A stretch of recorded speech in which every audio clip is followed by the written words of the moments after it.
नमस्कार दोस्तों, मेरा नाम है विजय कुमार गिरी और मैं आप लोगों का एक बार फिर से स्वागत करता हूं अपने YouTube चैनल जिसका नाम है सुगा क्लासेस फॉर एग्रीकल्चर। दोस्तों, आज हम सब लोग एक कॉम्पिटिटिव बुक ऑफ एग्रीकल्चर जिसको डॉक्टर निमराज सुंडा जी ने लिखा है, आज इसका हम 16वां लेक्चर पढ़ने वाले हैं। इसमें मैं आप लोगों को पढ़ाने वाला हूँ जीरो टिलेज के बारे में, रिस्पॉन्स कर्व के बारे में, टिल प्लांटिंग के बारे में, मिनिमम टिलेज और ग्लोबल वार्मिंग के बारे में। ये जो इम्पोर्टेंट पॉइंट्स हैं जो इस वीडियो में मैं डिस्कशन करने वाला हूँ, इनका थोड़ा सा ब्रीफ था। ठीक, तो चलिए स्टार्ट करते हैं आज का लेक्चर बिना देर किए हुए। सबसे पहले जान लेते हैं रिस्पांस कर्व क्या होता है। ठीक, देखो पहले समझो रिस्पांस कर्व की आवश्यकता क्यों पड़ी और ये होता क्या है। जब हम कभी भी खेत में अपने फील्ड पर जब हम कभी भी कोई प्लांट का प्लांटेशन करते हैं, उसकी ग्रो करते हैं कोई भी प्लांट, तो हम क्या करते हैं कि प्लांट टू प्लांट स्पेसिंग, तो उनके बीच में कितनी हम दूरी रखें कि जिससे हमें मैक्सिमम टू मैक्सिमम हम अपनी सॉइल का यूटिलाइजेशन कर सकें, अपने रिसोर्स जो हमारे पास है उसका मैक्सिमम यूटिलाइजेशन कर पाए और ज्यादा से ज्यादा हम अपना प्रोडक्शन ले पाए। तो उसके लिए ज्यादा से ज्यादा प्रोडक्शन लेने के लिए एक बहुत ही इंपॉर्टेंट फैक्टर होता है कि हम प्लांट की डेंसिटी कितनी रखते हैं, पौध से पौध की दूरी कितनी रखते हैं। वो बहुत इंपॉर्टेंट रोल प्ले करता है किसी भी चीज के प्रोडक्शन में, समझ के। तो हर क्रॉप अलग अलग टाइप का रिस्पांस देता है। ठीक, हर जितनी क्रॉप्स होती हैं सब में अलग अलग टाइप का रिस्पांस होता है उनकी प्लांटिंग डेंसिटी के हिसाब से। किसी किसी क्रॉप में अगर प्लांटिंग डेंसिटी हम कम कर देंगे तो हमारा ओवरऑल जो प्रोडक्शन है, इकोनॉमिक प्रोडक्शन, वो बढ़ जाएगा। इकोनॉमिक प्रोडक्शन का मतलब जिससे हमें धन संबंधी लाभ हो जाए। जैसे मान लो गेहूं के प्रोडक्शन की बात करें तो गेहूं ज्यादा उत्पादित होने लगे। अगर हम शुगर केन का प्रोडक्शन कर रहे हैं तो हमें शुगर केन ज्यादा प्रोडक्शन होने लगे। अगर हम तंबाकू की खेती कर रहे हैं तो उसमें तंबाकू की जो लीफ है इसका प्रोडक्शन ज्यादा होने लगे। इसी टाइप से होता है। तो कुछ प्लांट क्या करते हैं कि जब इनकी हम स्पेसिंग ज्यादा कर देते हैं, यानी कि इनकी डेंसिटी जो है वो हम कम कर देते हैं, दूर दूर पौधे लगाएंगे तो उनका प्रोडक्शन गिर जाता है। और कुछ प्लांट ऐसे होते हैं कि इनका अगर जब थोड़ा सा स्पेसिंग हम दूर दूर करेंगे तो उनके अंदर प्रोडक्शन बढ़ जाता है। जैसे फॉर एग्जांपल हम बात कर लेते हैं मैंगो की, मैंगो और पपाया की बात करते हैं। तो मैंगो और पपाया की जो क्रॉप होती है, अगर हमने इसको एक जो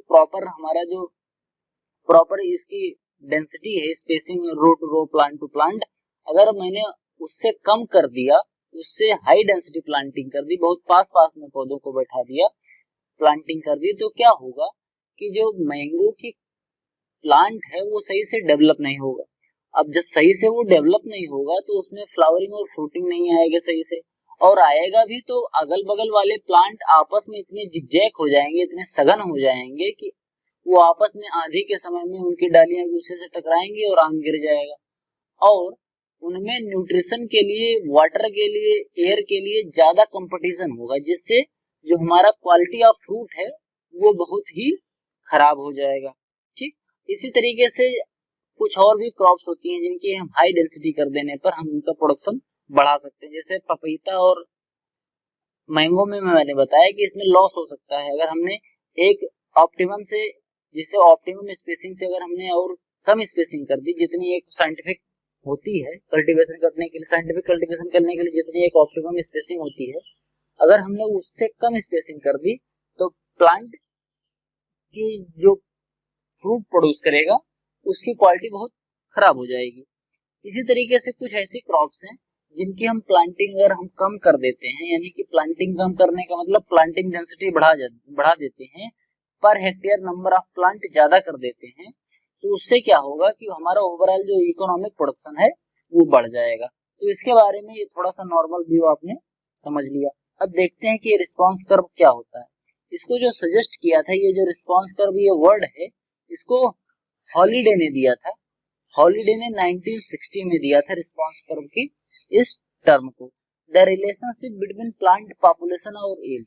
response curve in general way में हम कह सकते हैं कि ये रिलेशनशिप होता है प्लांट की पॉपुलेशन का और उनसे होने वाले यील्ड का, जो इकोनॉमिक यील्ड है। ठीक है, यानी कि जिससे हमें पैसा मिल जाए, जिससे हमें धन मिल जाए, उसको हम इकोनॉमिक यील्ड बोलते हैं।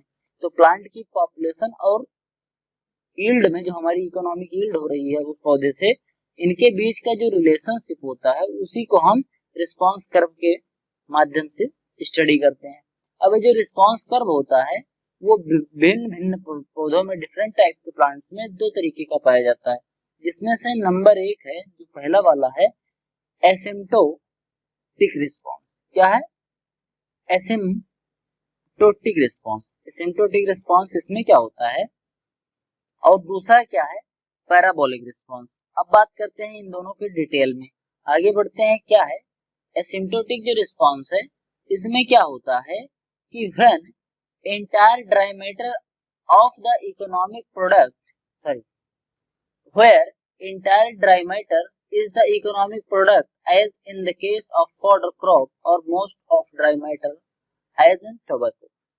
ऐसा एसिम्प्टोटिक जो रिस्पॉन्स होता है ये कब होता है, जब हम जो प्रोड्यूस उगा रहे हैं, जिसकी हम कल्टीवेशन कर रहे हैं, अगर उसका टोटल पार्ट जितना है, अगर वो इकोनॉमिक प्रोड्यूस है, टोटल प्रोड्यूस जो हम प्रोड्यूस कर रहे हैं, जैसे हमने मान लो बरसीम प्रोड्यूस किया, तो बरसीम का पूरा जड़ से ऊपर जितना इसका फोलिएज पार्ट होता है वो सब यूज कर लेते हैं, और बाकी जो जड़ बचा वो तो मिट्टी में मिलके ऑर्गेनिक मैटर बना ही देगा।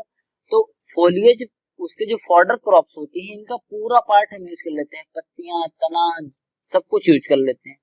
तो इस टाइप के प्लांट में एसिम्प्टोटिक रिस्पॉन्स पाया जाता है, यानी कि जैसे जैसे हम नंबर ऑफ प्लांट्स बढ़ाते जाएंगे वैसे वैसे हमारा जो यील्ड है वो भी बढ़ता जाएगा। ठीक, ये हमेशा ऐसे बढ़ता ही रहता है। तो ये कौन सा रिस्पॉन्स हो गया, एसिम्प्टोटिक रिस्पॉन्स। यानी कि जो हमारी फॉडर की क्रॉप होती है, इसको हम अगर सघन भी बैठा दें तो हमारा कोई इकोनॉमिक लॉस ज्यादा नहीं होगा, इसीलिए हम इसको सघन सघन बहुत बैठाते हैं। ठीक, इसीलिए इसकी प्लांटिंग या सोइंग जो होती है थोड़ी बहुत डेंस कर देते हैं, यानी कि हाई डेंसिटी प्लांटिंग कर सकते हैं, समझ गए। इसीलिए जो सोइंग होती है बरसीम की, इसको ब्रॉडकास्टिंग मेथड से कर देते हैं, थोड़ा ज्यादा भी कर देते हैं। लेकिन अगर हमें सीड प्रोडक्शन के लिए बरसीम की खेती करनी है तो हम क्या करेंगे कि एक ऑप्टिमम रेट ऑफ सीड लेंगे, जिससे हमें ऑप्टिमम स्पेसिंग के थ्रू प्रोडक्शन मिल सके। नहीं तो ज्यादा सीड बो देंगे तो हमें प्रोडक्शन सही से नहीं मिलेगा, सीड का प्रोडक्शन। लेकिन अगर हम पूरा जो पौधा जो प्रोड्यूस हो रहा है उसका पूरा मैटर, यानी कि पूरे का पूरा पौधा जो है वो इकोनॉमिक यील्ड है उसकी, तो उसमें एसिम्प्टोटिक रिस्पॉन्स पाया जाता है। मतलब अगर हम उसकी स्पेसिंग को, पौधे की स्पेसिंग को अगर हम कम करते जाएंगे तो प्रोडक्शन हमारा बढ़ता जाएगा, कोई प्रॉब्लम नहीं होगी, समझ गए। अब आगे बात करते हैं, it means increase plant density with increase yield cereal crop for fodder. जो सीरियल क्रॉप होती है फॉडर के लिए, अगर उनकी प्लांट डेंसिटी हम बढ़ाते जाएंगे तो हमारी जो इकोनॉमिक यील्ड है, यानी कि जो चारा है, जो फॉडर है, उनका प्रोडक्शन भी बढ़ जाएगा। अब उसके बाद देखते हैं पैराबोलिक रिस्पॉन्स क्या होता है। देखो पैराबोलिक रिस्पॉन्स में क्या होता है, आफ्टर रीचिंग ए लेवल, यानी कि आफ्टर रीचिंग ए लेवल, यहाँ पर पहुंचने के बाद increase plant density with decrease yield, wide space between plant serial pulses for the grain purpose. देखो इसमें क्या होता है कि जैसे मान लो कि हम फॉर एग्जांपल बात करते हैं कि हमने कहा कि गेहूं की प्लांटिंग करो 1:1 मीटर, ठीक, यानी कि 1 गुणे 1 मीटर पे करो। बात ध्यान से सुनना, हमने कहा कि गेहूं की प्लांटिंग 1 गुणे 1 मीटर पर करो, तो क्या प्रोडक्शन होगा सही से? नहीं होगा, बहुत कम प्रोडक्शन होगा, यानी कि प्रोडक्शन यहाँ है। फिर हमने कहा कि आधा मीटर गुणे आधा मीटर पे प्रोडक्शन करो, तो हमारा प्रोडक्शन जो है थोड़ा बढ़ गया, यहाँ पर आ गया। इसी प्रकार से हमने कहा कि 10 सेंटीमीटर गुणे 12 सेंटीमीटर के ऊपर करो, तब यहाँ हो गया, यहाँ तक मैक्सिमम हो गया। अब अगर इससे कम स्पेसिंग कर दिया हमने, यानी कि हमने अगर कह दिया कि 5 सेंटीमीटर गुणे 5 सेंटीमीटर पे हम ग्रो कर देंगे गेहूं, तो हमारा जो ओवरऑल प्रोडक्शन है वो गिर जाएगा, क्योंकि जो प्लांट पॉपुलेशन है वो आपस में न्यूट्रिएंट, एयर और सनलाइट के लिए कंपीट करने लगेंगे, जिससे क्वालिटी ऑफ प्रोडक्ट हमको नहीं मिलेगा। गेहूं जो है वो सही से नहीं मिलेगा, गेहूं का जो वेट है वो कम हो जाएगा, ठीक, यानी कि 1 किलो में ज्यादा नंबर ऑफ गेहूं आएगा। इसको जिसे देहाती भाषा में कहते हैं कि इसको गेहूं मार गया है, समझ गए। तो क्वालिटी जो होता है हमारे वीट का वो रिड्यूस हो जाएगा, वो डिटेरियोरेट हो जाएगा, समझ गए बात। तो ये पैराबोलिक रिस्पॉन्स होता है। 2 प्रकार के रिस्पॉन्स कर्व होते हैं, समझ गए, एक तो एसिम्प्टोटिक होता है और दूसरा पैराबोलिक होता है, समझ गए दोनों। आगे बात करते हैं जीरो टिलेज क्या होता है। अब बात समझो, ये बात बहुत पुरानी है, सन 1950 के आसपास की बात है। उस समय क्या हुआ कि अमेरिका में एक समय ऐसा आया कि पेट्रोल और डीजल के दाम ज्यादा बढ़ गए, जो फॉसिल फ्यूल था इनका दाम ज्यादा बढ़ गया। ठीक, तो किसान अफोर्ड करने में थोड़ा अक्षम हो गया कि हम अफोर्ड नहीं कर पा रहे हैं, अनअफोर्डेबल हो गया। तो किसानों ने क्या किया कि उनकी जो पिछली वाली क्रॉप थी उसी पर एक ही बार में बिना जुताई उताई कराए बस केवल सीड ड्रिल से सोइंग कर दी। बस वहीं से ये कॉन्सेप्ट निकल के आया जीरो टिलेज वाला। अब बात करते हैं जीरो टिलेज, पहले टिलेज जान लेते हैं। टिलेज क्या होता है? टिलेज को नॉर्मल भाषा में हम बोलते हैं जुताई करना। ठीक, क्या करना? जुताई करना। अब जीरो टिलेज मतलब जीरो मतलब शून्य, यानी कि जुताई ना करना, ये जीरो टिलेज। तो मतलब बिना जुताई किए कैसे हम क्रॉपिंग करेंगे, वो देखो समझो बात को। Father of zero tillage GB triplet, जिनको हम ग्लोबलर बी ट्रिपलेट कहते हैं, ये यूएसए के थे। 1950 की बात है। जीरो टिलेज उन्होंने ही ये सजेस्ट किया था, जीरो टिलेज वाला concept. Primary tillage completely avoided. इसमें जो देखो टिलेज दो प्रकार के होता है, एक प्राइमरी टिलेज होता है, एक सेकेंडरी टिलेज होता है। तो जो प्राइमरी टिलेज होता है वो अर्थ के जो ऊपर का ये पार्ट होता है, हार्ड पैन जो होता है, इसी को तोड़ना कहलाता है प्राइमरी टिलेज। तो इसमें जब जीरो टिलेज हम करते हैं तो इसमें प्राइमरी टिलेज को हम बिल्कुल अवॉइड कर दिया जाता है। देखो इसमें, देखो इसमें गेहूं की क्या हो रही है, सोइंग हो रही है इस खेत में। अब इससे पहले जो फूट दिख रहा है ये किसका है? ये पैडी की क्रॉप, यानी कि पैडी की क्रॉप लगी थी, इसी के ऊपर अब गेहूं की क्रॉप हमने लगा दी बिना जुताई उताई करवाए। समझ गए? तो इसी को बोलते हैं zero tillage. Secondary tillage restricted to seed bed preparation in the row zone only. इसमें जो सेकेंडरी टिलेज होता है मतलब यही जहां पर गेहूं बो रहा है, केवल यहीं पर इसे जुताई कर देगा और इसी में सीड डाल देगा। इसी को बोलते हैं जीरो टिलेज ऑपरेशन। समझ गए? ये कुछ जगह पर ऐसे जगह पर भी किया जाता है जहां पर पानी पानी जो है, यानी कि अगर हम ज्यादा देर से बुआई करेंगे तो हमें मॉइस्चर नहीं मिलेगा। समझ पा रहे हो? जहाँ पानी की कमी होती है वहां पे बरसात, इधर मानसून गया, उधर हमने पैडी को काट लिया, धान को काट लिया।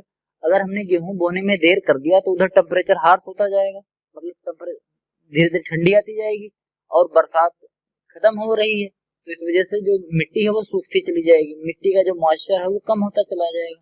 इसी वजह से हमको गेहूं की क्रॉप अगर जल्दी ग्रो कर देनी है तो हम क्या करेंगे कि जब हम धान काटते हैं उसी समय जो सॉइल में मॉइस्चर होगा उतने ही मॉइस्चर का उपयोग करके हम क्या करते हैं, गेहूं की सोइंग कर देते हैं। समझ गए बात?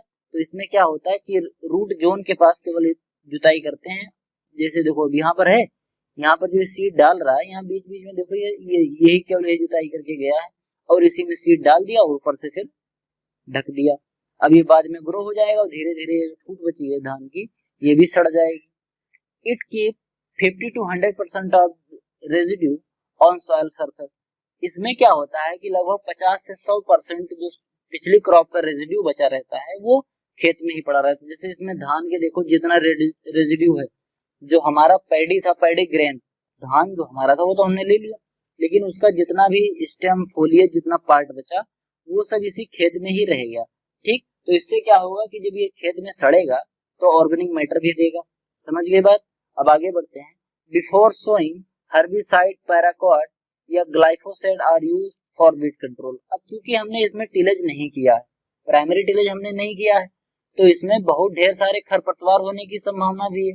इसी वजह से हम क्या करते हैं कि सोइंग से पहले यानी कि बुआई से पहले हम हर्बिसाइड डाल देते हैं खेत में, चाहे वो पैराक्वाट या ग्लाइफोसेट। इन्हीं दो प्रकार के हर्बिसाइड को मोस्टली हम यूज करते हैं वीड कंट्रोल करने के लिए। समझ गए बात? आगे बढ़ते हैं। Till planting is adopted. इसके बाद जब हम पैराक्वाट या ग्लाइफोसेट नाम का हर्बिसाइड डाल देते हैं खेत में, उसके बाद फिर हम क्या करते हैं, प्लांटिंग करते हैं। आप समझते हैं टिल प्लांटिंग क्या होती है? अब टिल प्लांटिंग क्या होती है, मतलब जीरो टिलेज जो कर रहे हैं उसी टिलेज में प्लांटिंग कैसे करेंगे, मतलब सोइंग करने का भी तरीका है। ऐसे थोड़ी है कि ऐसे गए बस सोइंग कर दिया बिना जुताई के, उसका भी एक तरीका है। वो कैसा तरीका समझो। It is the practice in zero tillage. It is the practice in zero tillage including 4 operation. इसमें चार ऑपरेशन होते हैं। अब समझो ये 4 ऑपरेशन क्या होते हैं। क्लीनिंग द क्रॉप रोज, जो क्रॉप की रो है, ये थोड़ा गलत हो गया है, जो क्रॉप की रो है यानी कि जहां पर हमको क्रॉप को ग्रो करना है, जैसे गेहूं की, जैसे मान लो गेहूं यहाँ पर बोना है तो यहाँ को हम साफ करेंगे। साफ कैसे करेंगे? थोड़ी सी बीच में जुताई कर देंगे, ठीक, थोड़ी सी बीच में जुताई कर देंगे। फिर opening of soil for seed insertion, फिर जो सॉइल है इसकी ऊपरी परत को हम तोड़ देंगे, ऊपरी परत को खोल देंगे, ओपन कर देंगे, मतलब ऐसे जब जुताई करेंगे तो मिट्टी इधर उधर हो जाएगी।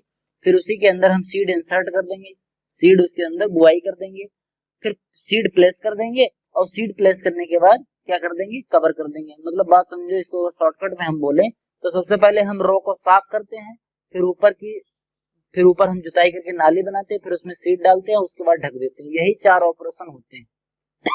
अब ये जो चारों ऑपरेशन हो रहे हैं, these function are accomplished in one tillage operation, केवल एक ही टिलेज ऑपरेशन में ये चारों प्रक्रियाएं पूरी हो जाती हैं। देखो इसमें इसी से चारों प्रक्रियाएं एक ही बार में पूरी हो जाती है, सीड ड्रिल से।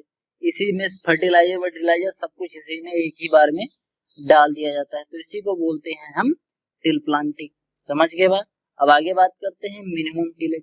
अब ये मिनिमम टिलेज क्या होता है? इसमें कहते हैं कि कम से कम टिलेज ऑपरेशन करके, जितना संभव हो उतना कम टिलेज ऑपरेशन करके ज्यादा से ज्यादा प्रोडक्शन लेना। मतलब प्रोडक्शन तो हमको सबसे ज्यादा ही लेना है, लेकिन क्या करें कि टिलेज हम कम से कम कर लें, क्योंकि ज्यादा टिलेज करने पर क्या होता है, ज्यादा टिलेज करने से एक एडवर्स इफेक्ट भी इसका होता है कि खेत का जो प्रोडक्टिविटी है, प्रोडक्शन कैपेसिटी है, ये धीरे धीरे रिड्यूस होने लगती है। इसी वजह से मिनिमम टिलेज का कॉन्सेप्ट भी आया है। इसमें क्या होता है, minimum tillage can be defined as a method aim at reducing tillage to the minimum necessary for ensuring a good seed bed, rapid germination, satisfactory crop stand and favorable growing condition। Minimum tillage का ये काम होता है कि हम reduce करें। पहला तो काम होता है कि टिलेज का खर्चा है उसको हम रिड्यूस करें।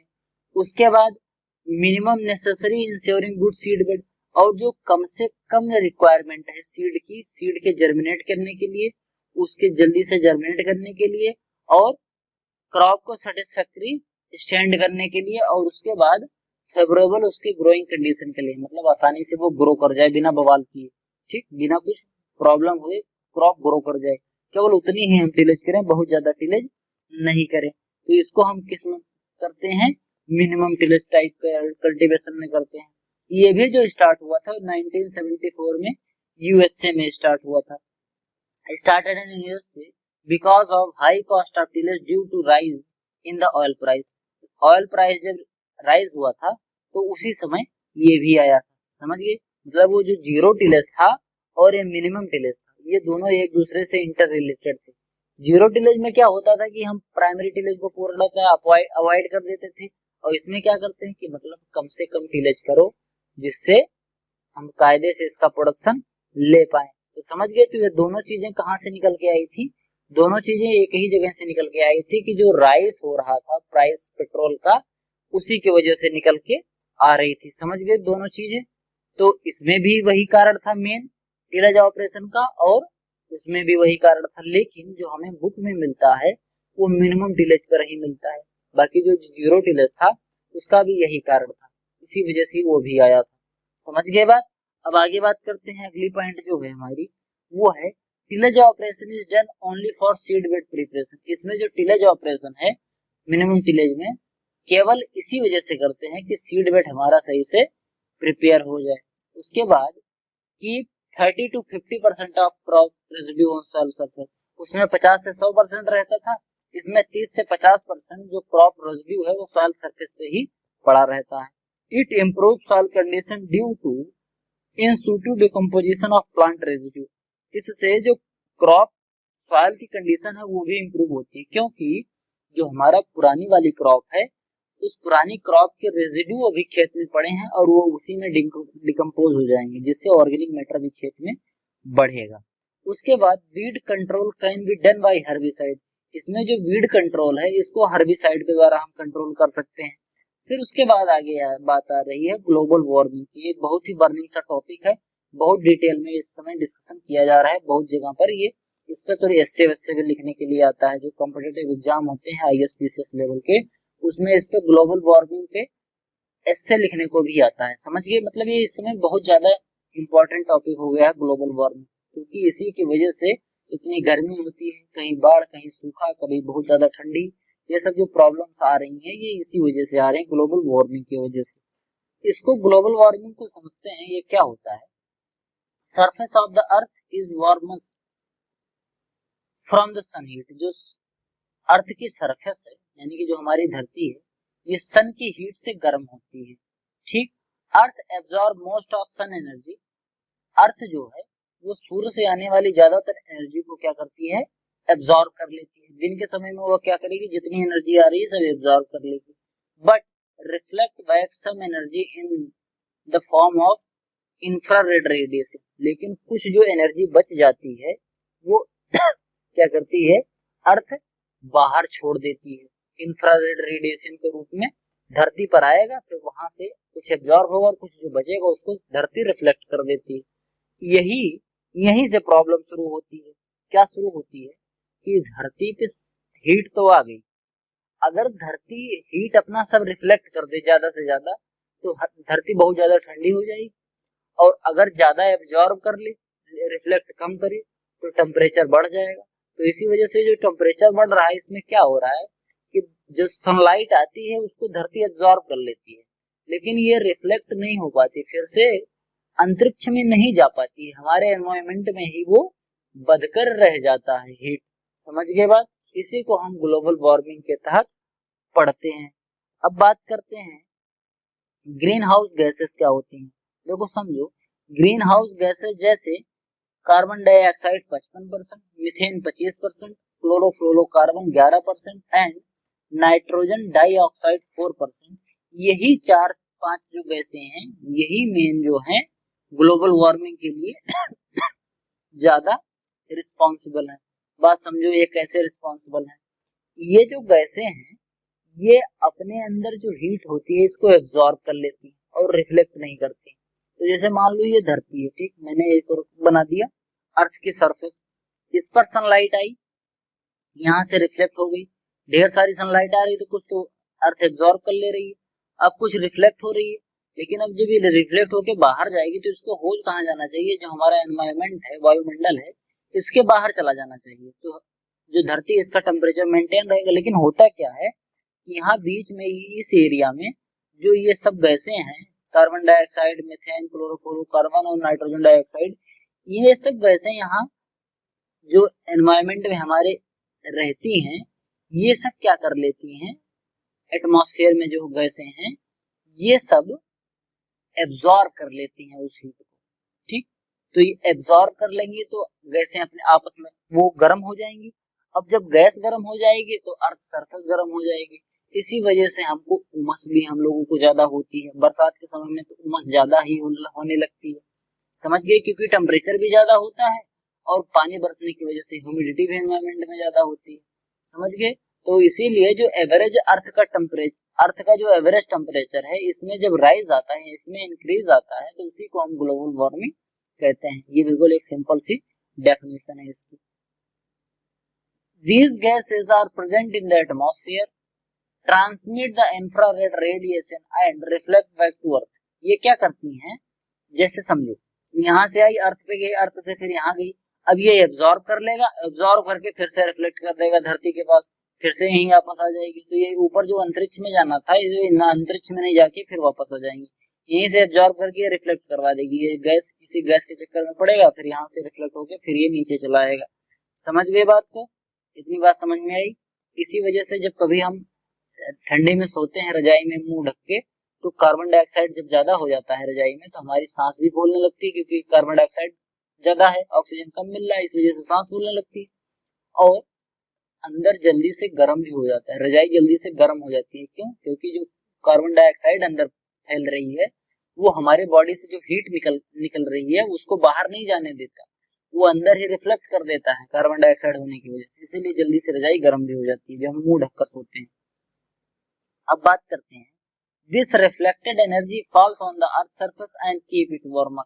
और जब वो नीचे आएगी रिफ्लेक्ट होकर, यहाँ से अर्थ पे टकराया, फिर अर्थ से यहाँ पर फिर से गया, फिर यहाँ गैस पे टकराया, गैस से टकरा के फिर अर्थ के सरफेस पे आ गया, तो ज्यादातर एनर्जी सब नीचे ही रह जा रही है। इसी को हम बोलते हैं इसी की वजह से हमारी जो अर्थ है ये हमेशा गर्म रहती है। इसी को हम बोलते हैं global warming. This is called global warming, या इसी को हम ग्रीन हाउस इफेक्ट भी कहते हैं। ठीक, ग्रीन हाउस इफेक्ट। अब इनको ग्रीन हाउस इफेक्ट क्यों कहते हैं? क्योंकि ये जो चार अभी मैंने बताया आपको, ये जो चार गैसेस बताई, ये चारों गैसें ग्रीन हाउस गैसें कहलाती हैं। क्योंकि ये ग्रीन हाउस जो हम ग्रीन हाउस बना के जो वेजिटेबल का प्रोडक्शन करते हैं, क्रॉप का प्रोडक्शन करते हैं, उनमें इनको यूज किया जाता है, इसीलिए इनको ग्रीन हाउस गैस भी हम कहते हैं। समझ गए बात? ये ग्रीन हाउस इफेक्ट या ग्लोबल वार्मिंग क्या होता है। आगे बात करते हैं sources of green house gases. Green house gases की कौन कौन सी सोर्स होती है? सबसे पहला डेवलप्ड कंट्री, मतलब जो ग्रीन हाउस निकल रहा है इन्वायरमेंट में, जो ग्रीन हाउस ये चार गैसें जो आ रही है मेनली, ये कहाँ कहाँ से आ रही है? तो जो डेवलप्ड कंट्री होती है वहां पर कैसे आती है? वहां पर जो सीएफसी है फैक्ट्री से निकलता है, इमिशन ऑफ ऑटोमोबाइल, ऑटोमोबाइल और फैक्ट्री से जो सीएफसी निकलता है, यानी कि जो रेफ्रिजरेटर एसी चलाते हैं उनकी वजह से क्लोरोफ्लोरोकार्बन जो निकलता है, उस ये भी एक ग्रीन हाउस गैस है। उसके बाद जो डेवलपिंग कंट्री है, एक तो डेवलप कंट्री में एसी ज्यादा चलाते हैं लोग, गाड़ी में बैठे रहेंगे तो एसी चलाएंगे, ऑफिस में बैठे हैं तो एसी चलाएंगे, बेडरूम में सो रहे हैं तब भी एसी चलाएंगे, हमेशा एसी चलाते रहते हैं, वो उससे सीएफसी गैस निकलती है, तो ये ग्लोबल वार्मिंग करवाती है, ग्रीन हाउस गैस है एक। उसके बाद जो डेवलपिंग कंट्री है, डिफोरेस्टेशन करते हैं। डेवलपिंग कंट्री, इनको खाने के लिए भोजन चाहिए, सड़क बनाने के लिए जमीन चाहिए, कुछ भी करेंगे तो ये तो यहाँ पर डिफोरेस्टेशन ज्यादा होता है। अब जब डिफोरेस्टेशन होगा तो CO2 का लेवल बढ़ेगा, कार्बन डाइऑक्साइड बढ़ेगी, मीथेन गैस, धान की खेती करेंगे तो मीथेन गैस बढ़ेगी। जैसे इंडिया है, चाइना, ये धान की खेती ज्यादा करते हैं और धान की खेत से मीथेन गैस निकलती है। वो कैसे निकलती है वो हम आपको अभी जल्दी बताने वाले हैं, जब हम आपको धान की क्रॉप आगे पढ़ाएंगे। बस केवल आप हम लोग हमको सपोर्ट करते रहिए, हमारा थोड़ा मोटिवेशन बढ़ाते रहिए, जिससे हम आप लोगों के लिए रोज वीडियो लाते रहें। अगर आपको ये वीडियो पसंद आ रही है तो प्लीज वीडियो को लाइक करें, चैनल पर नए हैं तो चैनल को सब्सक्राइब जरूर करें, अपने दोस्तों के साथ इस चैनल को शेयर भी करते रहें। अब देखो, मीथेन गैस जो है ये पैडी की फील्ड से निकलता है, livestock and nitrous oxide from the nitrogen based fertiliser. अब हम नाइट्रोजन भी यूज करेंगे, अगर हमको क्रॉप का प्रोडक्शन लेना है, ढेर सारी क्रॉप का प्रोडक्शन लेना है तो हम नाइट्रोजन फर्टिलाइजर भी यूज करेंगे, और नाइट्रोजन फर्टिलाइजर यूज करेंगे तो नाइट्रस ऑक्साइड भी निकलती है उसमें से, नाइट्रस ऑक्साइड, नाइट्रोजन डाइऑक्साइड, ये सब गैसें निकलती हैं, और ये सब गैसें भी ग्रीन हाउस गैसें कहलाती हैं। तो समझ गए, डेवलप्ड कंट्री में ज्यादातर इमिशन होता है, किसकी वजह से होता है? क्लोरोफ्लोरोकार्बन की वजह से, यानी कि एसी की वजह से होता है। और जो डेवलपिंग कंट्री है वहां पर क्यों निकलता है? वहां पर डिफोरेस्टेशन की वजह से, और जो पैडी की खेत है उससे मीथेन जो निकलती है, इसके साथ जो हम नाइट्रोजन का फर्टिलाइजर यूज करते हैं, नाइट्रस ऑक्साइड, इनकी वजह से ग्रीन हाउस गैसें निकलती हैं। Effect of global warming on world and agriculture. अब जो ग्रीन हाउस गैसें निकलती हैं जिसकी वजह से ग्लोबल वार्मिंग होती है, इसका वर्ल्ड पर और एग्रीकल्चर पर क्या इफेक्ट पड़ता है इसको देख लेते हैं। इंक्रीज ओवरऑल अर्थ टेम्परेचर, जो अर्थ सरफेस का जो ओवरऑल अर्थ टेम्परेचर है वो इंक्रीज करता है। ये 1.4 degree Fahrenheit on the first century, मतलब पिछले 1800 से लेके 1900 के बीच में कितना बढ़ा था? 1 डिग्री सेंटीग्रेड, वो सॉरी 1.4 डिग्री फ़ारेनहाइट, यानी कि सन 1800 से अगर 1900 की बात करें तो पिछले 100 साल में ये कितना बढ़ा? 1800 से 1900 के बीच में 1.4 डिग्री फ़ारेनहाइट। लेकिन अगर हम फिर बात करें दूसरी जो नेक्स्ट सेंचुरी आ रही है, यानी कि 1900 से 2000 के बीच, 1900 से 2000 के बीच में ये जो चेंज था वो 5 डिग्री फ़ारेनहाइट का था, यानी कि जो हमारा एवरेज जो अर्थ का टेम्परेचर है वो 5 डिग्री फ़ारेनहाइट ज्यादा बढ़ गया। जो पिछले 100 साल में हुआ उसका 5 गुना 100 साल में हो गया। समझ गए, मतलब ग्लोबल वार्मिंग बहुत तेज बढ़ती जा रही है। 1800 से 1900 में 1.4 डिग्री फ़ारेनहाइट केवल बढ़ा था, और इसमें 5 डिग्री फ़ारेनहाइट बढ़ गया 1900 से 2000 तक। अब 2000 से 2100 के बीच में तो मुझे लग रहा है कि ये और ज्यादा हो जाएगा, ये 10 के आसपास कहीं ना पहुंच जाए। अब बात करते हैं cause change in climate tremendously, और इसी वजह से ग्लोबल वार्मिंग की वजह से ही क्लाइमेट में चेंज आता है। कहीं पता चलेगा बाढ़ आ रही है, जैसे बिहार में बाढ़ आ रही थी, यूपी में सूखा पड़ रहा था, ऐसे राजस्थान में सूखा पड़ रहा है, उधर गुजरात में पानी बरसेगा ढेर सारा। ठीक इसी तरीके से गर्मी में खूब गर्मी होगी, ठंडी में खूब ज्यादा ठंडी होगी। तो ये जो क्लाइमेट चेंज आता है इतना ज्यादा कि समझे नहीं आता क्लाइमेट चेंज। बताओ, पहले एक समय होता था कि नवंबर में जब दुर्गा पूजा बढ़ता था, इस समय सब लोग स्वेटर पहन के जाते थे। हमको अभी याद है कि जब हम जब छोटे थे तो दुर्गा पूजा में जब जाते थे तो क्या होता था कि वहां जाते समय रात को हम स्वेटर पहन के जाते थे, हाफ स्वेटर पहन के जाते थे दुर्गा पूजा देखने। और अब इतनी ज्यादा गर्मी है कि टी शर्ट पहन के लोग जाते हैं, जबकि दुर्गा पूजा नवंबर में पड़ता था। मतलब आप समझो टेम्परेचर कैसे बढ़ रहा है, ज्यादा बढ़ रहा है। समझ गए? अगर आप बीएससी में हैं तो आपने ऐसा महसूस जरूर किया होगा, क्योंकि मेरी एज आपसे केवल 2 या 3 4 साल बड़ी होगी। समझ गए? तो ये चीज होगी। इसके बाद बात करते हैं resulting in melting of ice in polar region. अब जो हमारे नॉर्थ पोल और साउथ पोल है, यानी कि अर्थ का जो नॉर्थ पोल और साउथ पोल है, वहां पर जो बर्फ के बड़े बड़े पहाड़ हैं वो भी मेल्ट कर रहे हैं, वो भी क्या कर रहे हैं, धीरे धीरे पिघल रहे हैं। और पिघलेंगे तो मीन सी लेवल, जो समुद्र का जो सी लेवल है वो भी बढ़ेगा, जिससे जो समुद्र के किनारे वाले कुछ भूभाग हैं वो डूब जाएंगे। इसी तरीके से बताया जाता है कि अंडमान निकोबार जो द्वीप समूह है इंडिया का, ये आने वाले कुछ 100 साल में डूब जाएगा। क्यों? क्योंकि वाटर लेवल जो है समुद्र का वो बढ़ जाएगा ग्लेशियर पिघलने की वजह से। Increase sea level resulting the submergence of the coastal area. जो कोस्टल एरिया है ये समुद्र में डूब जाएंगे। ड्रॉट इन वार्मर रीजन, जो गर्म वाले क्षेत्र है वहां ड्रॉट की कंडीशन आ जाएगी, सूखे की कंडीशन आ जाएगी। समझ गए? तो आज के वीडियो में केवल इतना ही। अगर आपको वीडियो पसंद आई हो तो वीडियो को लाइक करें, चैनल पर नए हैं तो चैनल को सब्सक्राइब जरूर करें, अपने दोस्तों के साथ चैनल को शेयर करें। आपके जो भी कोई सुझाव हो कमेंट बॉक्स में जरूर लिखें। मिलते हैं किसी अगली वीडियो में, तब तक इजाजत दीजिए। धन्यवाद।